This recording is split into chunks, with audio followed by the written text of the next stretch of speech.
The day I was fired, my manager, Mark, told the entire department that my subpar performance had almost derailed the most important project of the year. He said it with a charming, regretful smile, all while accepting congratulations for the revolutionary algorithm he had supposedly built to save it, the same algorithm that was still running on my personal laptop. He stood there, soaking in the praise, the light from the overhead fluorescence glinting off his perfectly coiffed silver hair. He looked every bit the corporate savior. And I, Chloe, the actual architect of that digital miracle, was being escorted out by a security guard who looked like he'd rather be anywhere else, a cardboard box of my personal effects digging into my hip. It had started 6 months earlier. Our company, a logistics giant named Synchro Freight, was bleeding money. Our delivery network was a tangled mess of inefficiency, a relic of the early 2000s trying to compete in the age of drone delivery and AI-driven routing. The board had greenlit a Hail Mary project codenamed Odyssey, a complete overhaul of our entire logistics system. The project was a monster, and it was failing spectacularly. Deadlines were missed, budgets were incinerated, and the C-suite was starting to look for scapegoats. I wasn't officially on the Odyssey team. I was just a mid-level coder in the data analytics department, tucked away in a corner cubicle that smelled faintly of burnt coffee and old server fans. I was the quiet one, the girl who wore noise-canceling headphones to block out the office chatter and preferred the elegant silence of a clean command line to the forced pleasantries of the break room. To most of my colleagues, I was just part of the furniture. But I could see the problem with Odyssey from a mile away. They were trying to patch a fundamentally broken system. What they needed was a new heart. So, in my own time, fueled by lukewarm tea and an obsession with complex problem solving, I started building one. I spent nights and weekends hunched over my keyboard, my apartment lit only by the glow of 3 monitors. I designed and coded an algorithm from scratch. It wasn't just a patch, it was a revolutionary predictive logistics engine. It could analyze weather patterns, traffic data, fuel consumption, and even local events in real time to dynamically reroute our entire fleet for maximum efficiency. It learned. It adapted. It was beautiful. I called it Daedalus, a little inside joke for myself. A complex labyrinth of code that only its creator could truly navigate. When I finally had a working prototype, I was terrified but also buzzing with an electric kind of pride I'd never felt before. I knew I had to show it to someone. My first mistake was choosing Mark. As the project manager for Odyssey, he was the logical choice, but I'd always found his brand of corporate charisma unsettling. He had a way of making you feel like the most important person in the room, while simultaneously scanning over your shoulder for someone more important to talk to. I booked a meeting, my hands shaking as I set up my laptop in the sterile conference room. I walked him through Daedalus, my voice barely a whisper at first, then growing stronger as I explained the intricacies of the code, the sheer elegance of the solution. Mark listened intently, his brow furrowed in concentration, asking all the right questions. He seemed genuinely impressed, even awestruck. "Chloe, this is brilliant," he'd said, his voice full of a sincerity I now know was pure performance. "This could save the entire project.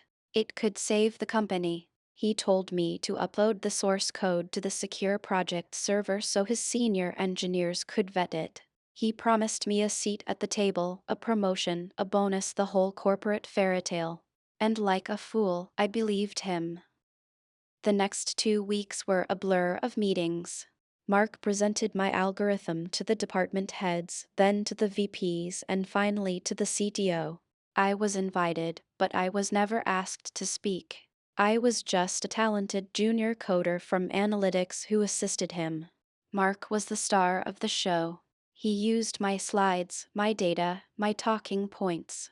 He spun my work into his grand narrative of salvation, how he had worked tirelessly, inspired by his team, to craft this groundbreaking solution. The narrative was so compelling that even I started to doubt my own role.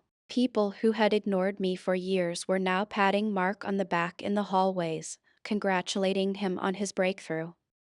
I tried to speak up once, catching him by the coffee machine. "Mark," I started, my voice trembling slightly. "I feel like my contribution isn't being fully recognized." He turned on that charming smile, placing a fatherly hand on my shoulder. "Patience, Chloe," he'd said, his voice a low, reassuring purr. "Corporate politics is a marathon, not a sprint. We have to play the game. Your time will come, I promise." The final nail in my professional coffin was hammered in during the all hands meeting a week before the full rollout. Mark was on stage, accepting a Project Excellence Award from the CEO. He spoke about leadership, vision, and the countless sleepless nights he'd spent perfecting the code. My code. He never mentioned my name. As the applause thundered through the auditorium, I felt a cold, hard knot of rage form in my stomach. The trust I'd so naively given him had curdled into a bitter poison. It was then that I realized he wasn't just taking the credit, he was erasing me from the equation entirely. I was a loose end, and loose ends in the corporate world always get tied off, one way or another. My firing, I now understood, was not a matter of if, but when. Walking out of the Synchro Freight Tower for the last time felt surreal. The city noise seemed muffled, the bustling crowds on the sidewalk like figures in a dream. My mind was a chaotic storm of humiliation, anger, and a terrifying, hollow sense of loss. My subpar performance.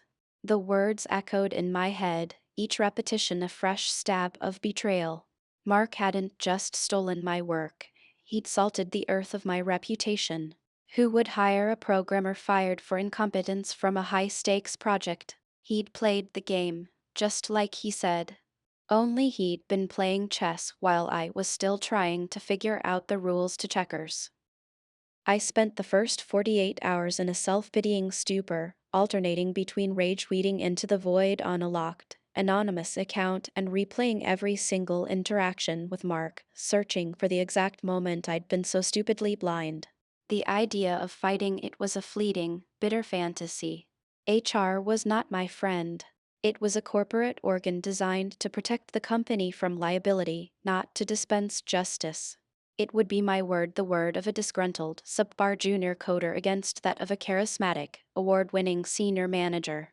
I could already picture the condescending looks, the internal investigation that would quietly conclude Mark had acted appropriately.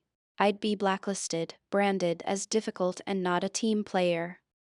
It was on the third day, while staring at the sleek, silver chassis of my personal laptop, that the first spark ignited. His grand masterpiece, the algorithm of ruin as I was now bitterly calling it in my head, was still sitting on my hard drive. The version on the Synchro Freight servers was the one I'd uploaded, yes, but it wasn't the final version.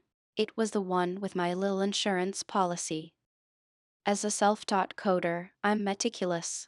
I comment my code obsessively, I build in redundancies, and I always build in a backdoor. It's a habit born from years of working on my own projects, a way to regain control if something goes catastrophically wrong. And inside Daedalus, I hadn't just built a backdoor. I'd built a secret, multi-level command center. And nestled deep within its most esoteric lines of code, a place no corporate code auditor would ever think to look, was a beautifully simple, devastatingly effective kill switch. I'd named it Icarus. A single command, authenticated by a complex cryptographic key known only to me, would cause the entire algorithm to fly too close to the sun. It wouldn't just crash. It would begin a cascade of failures so spectacular, so intricate, that it would look like the system was actively trying to self-destruct. But I'd also built something else, something more subtle. As I'd watched Mark take credit, a darker, more mischievous idea had taken root. I'd spent a few late nights adding a series of special features, hidden routines that could be triggered remotely. They were designed to be incredibly specific. They wouldn't bring the whole system down, not at first. They would just introduce chaos. Comical, targeted, reputation-destroying chaos. I could reroute a single truck full of rubber chickens to the CEO's home address. I could change the projected fuel savings in the quarterly report to a negative number in the trillions. I could make the system flag Mark's own employee ID as a high priority threat. The plan began to form, not as a conscious decision, but as an unstoppable tidal wave of righteous fury. This wouldn't just be revenge. It would be a performance. A live demonstration of exactly who the incompetent one was. I wasn't just going to get my work back, I was going to make him hand it to me on a silver platter, begging me to fix the mess he'd claimed as his own. The next week was the most intense of my life. I became a ghost. I didn't answer calls from friends or family. I lived on coffee and protein bars. My apartment transformed into a mission control center. I scrubbed my digital footprint, routing my connection through a labyrinth of private servers across 3 different continents. I stress tested my backdoors, ensuring they were still invisible and fully functional. I ran simulations, predicting how the system would react to each of my planned glitches. I researched the C-suite executives who would be at the final rollout presentation, their pet projects, their key metrics, the numbers they cared about most. My plan was to turn the algorithm into a weapon that targeted not just the company's logistics, but Mark's credibility with laser precision. The risk was astronomical. This wasn't just a prank. I was meddling with a multi-billion-dollar corporate infrastructure. If I was caught, I wouldn't just be sued into oblivion, I'd be facing serious federal charges. Cybercrime, corporate espionage, they'd throw the book at me. My career wouldn't just be over, I'd be lucky to ever work in a place with a Wi-Fi connection again. Doubt was a constant, gnawing companion. Was I crazy? Was this really worth it? One evening, my anxiety peaked. I was scrolling through my old company's internal news portal. My access hadn't been revoked yet, a testament to their sloppy offboarding process, and I saw it. A professionally taken photo of Mark, grinning from ear to ear, shaking hands with the CEO. The headline read, Mark Holloway leads Synchro Freight into the future with Project Odyssey. The article was a nauseating piece of corporate propaganda, painting him as a visionary genius. It quoted him saying, "The key was empowering my team and fostering an environment where even the most junior members feel they can contribute." That was it. The last shred of my hesitation burned away, replaced by a cold, diamond-hard resolve. He wasn't just going to fail. He was going to fail on the biggest stage possible, with the whole world watching. The day of the launch felt like the world was holding its breath.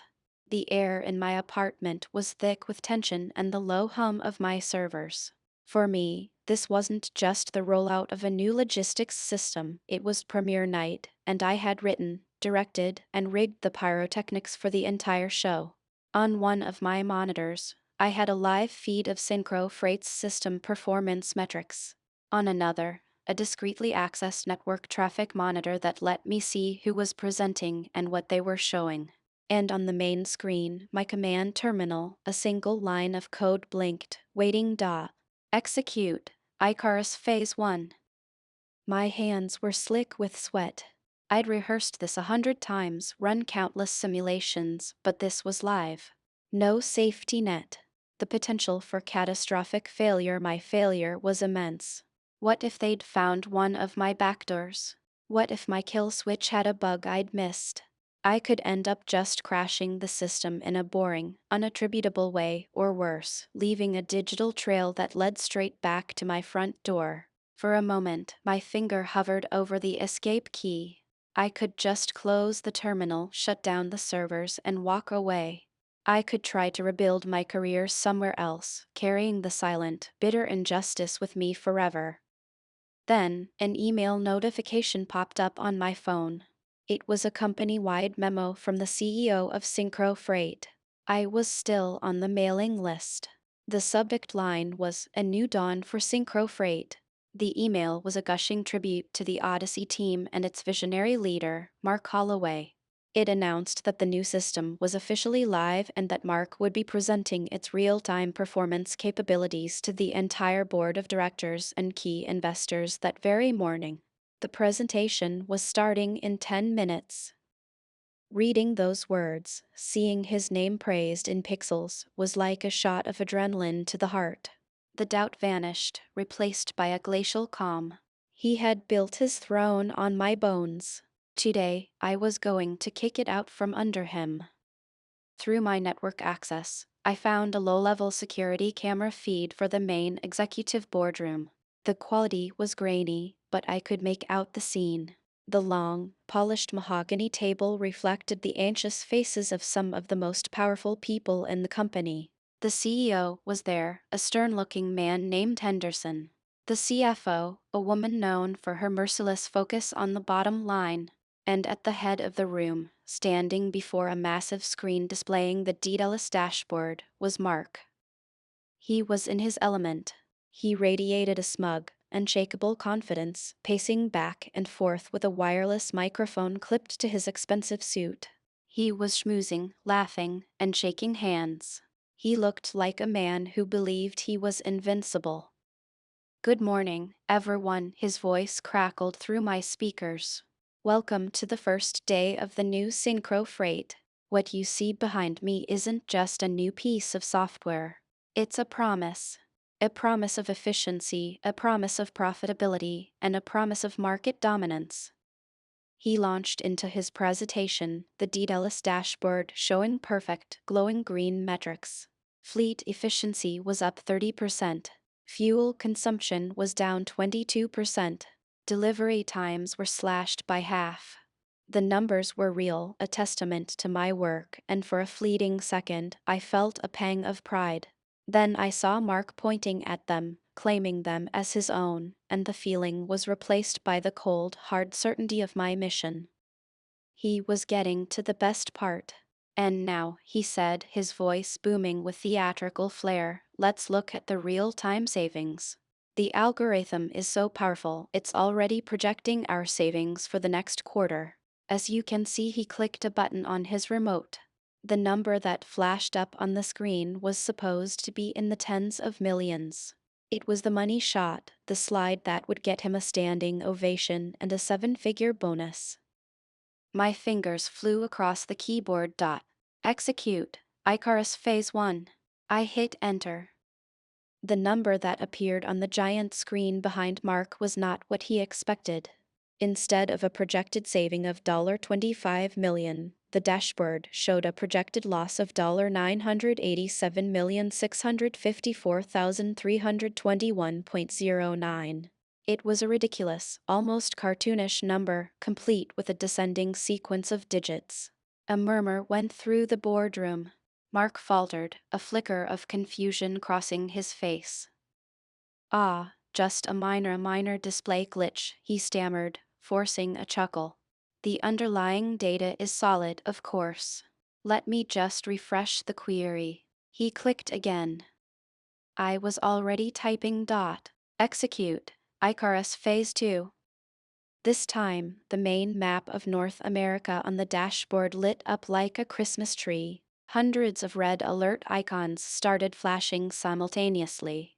A scrolling text box appeared at the bottom of the screen, a feature I'd designed for critical fleet-wide announcements. The message, now being broadcast to every logistics hub in the country, read: "Critical alert, route all shipments of live beekeeping supplies to company headquarters. Priority Omega. Repeat, all bees to HQ."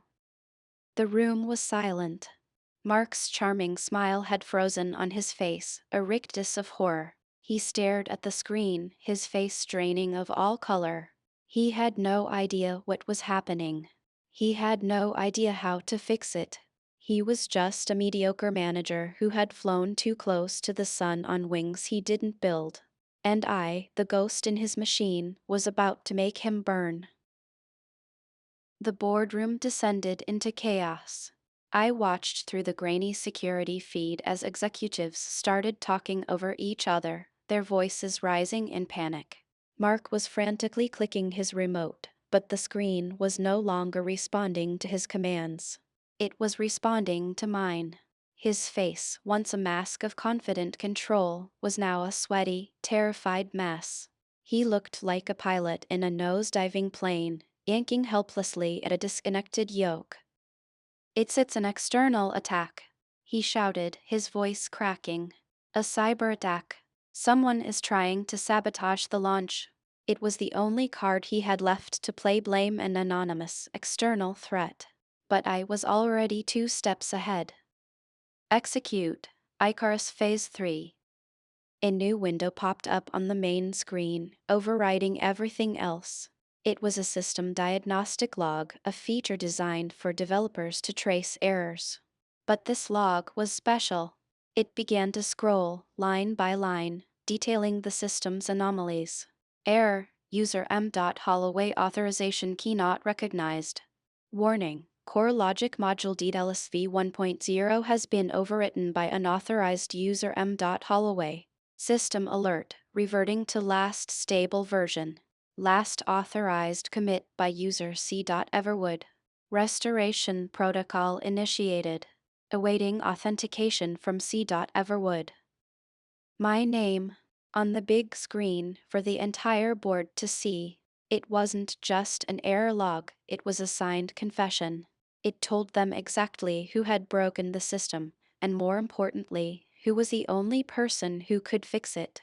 I watched as Henderson, the CEO, leaned forward, squinting at the screen. He turned to one of his aides and barked a question. The aide typed furiously into his phone, then showed the screen to his boss. I could imagine the conversation. Chloe Everwood, the coder from Analytics, the one Holloway fired last week for incompetence. Mark saw my name and it was as if he'd seen a ghost. The blood drained from his face completely. He started babbling, trying to explain it away as part of the hacker's sophisticated attack, a way to frame an innocent ex-employee. But the narrative was crumbling, the seeds of doubt firmly planted. The system wasn't just failing, it was telling them why it was failing. It was telling them that Mark was a fraud. That's when I initiated the grand finale. Execute. Icarus final phase. This command didn't create a funny glitch. It triggered the kill switch. But not a destructive one. Icarus was designed to fail safely. The entire logistics network didn't crash, it went into a state of full, company-wide lockdown. Every truck in the fleet automatically pulled over and parked. Every sorting machine in every warehouse ground to a halt. Every delivery status was frozen in place. The entire multi-billion-dollar nervous system of Synchro Freight was suddenly, completely, and utterly paralyzed. But nothing was broken. No data was lost. It was just off.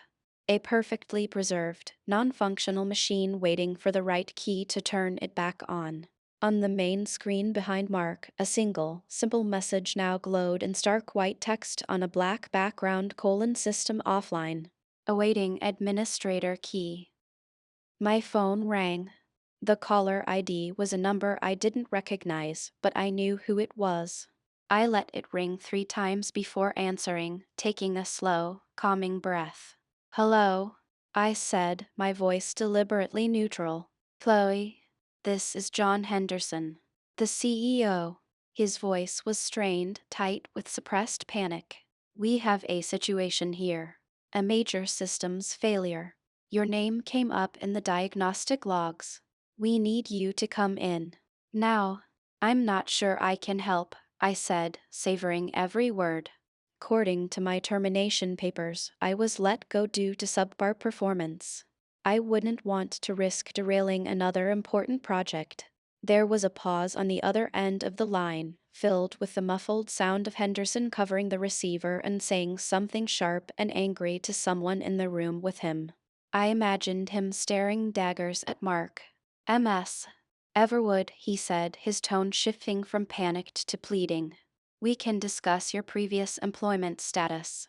Right now, I have a company that isn't moving. Name your price. Anything." An hour later, I walked back through the doors of Synchro Freight. Not as a fired employee, but as an independent consultant. I wasn't led to a cubicle. I was escorted directly to the executive boardroom. The air was thick with the stench of fear and stale coffee. The board members looked exhausted and terrified. Mark was slumped in a chair in the corner, pale and diminished, actively avoiding my gaze. He looked like a deflated balloon. I didn't even look at him. I walked to the head of the table, connected my personal laptop to the presentation screen, and brought up a command prompt. I typed for about 30 seconds, entering the cryptographic key that would disengage the Icarus protocol. On the big screen, the system dashboard flickered back to life. All green. All perfect. The trucks started rolling. The warehouses started sorting. The company was breathing again. I turned to face the CEO. The system is stable, I announced. The attack was just the algorithm's security protocol responding to unauthorized access and modifications. It was designed to fail safely to prevent data corruption. The CFO, a woman who looked like she hadn't smiled since the dot-com bubble burst, stared at me. You designed this protocol? I designed the entire algorithm, I said calmly, finally looking directly at Mark. He flinched, staring at the floor. I call it DDoS. And only the original architect has the keys to its core functions. The aftermath was swift and brutal. Mark was fired before I even finished signing my new, incredibly lucrative consulting contract. The official story was that he had resigned for personal reasons, but everyone knew the truth. His corporate obituary was written in the lines of my code. An investigation was launched, and my original source code, with its detailed comments and version history, was all the evidence they needed. I didn't stay at Synchro Freight. I took my fat paycheck, licensed Daedalus to them for an obscene amount of money, and started my own data solutions company. My reputation was no longer that of a subpar coder. It was that of the genius who built, broke, and then saved the country's biggest logistics company in a single morning. Sometimes I wonder if I went too far. I risked everything, broke laws, and could have ended up in prison. But then I remember Mark's smug, smiling face as he took credit for my life's work and publicly destroyed my career. He played a dirty game of corporate politics, but he made one fatal mistake. He tried to play it against someone who could rewrite the rules, crash the server, and hold the master key. He thought he was a king, but he never realized he was playing in a world I had built from the ground up. So, tell me, what would you have done? Thanks for tuning in. If you enjoyed this story, make sure to subscribe and give this video a like. We appreciate everyone and can't wait to bring more stories your way.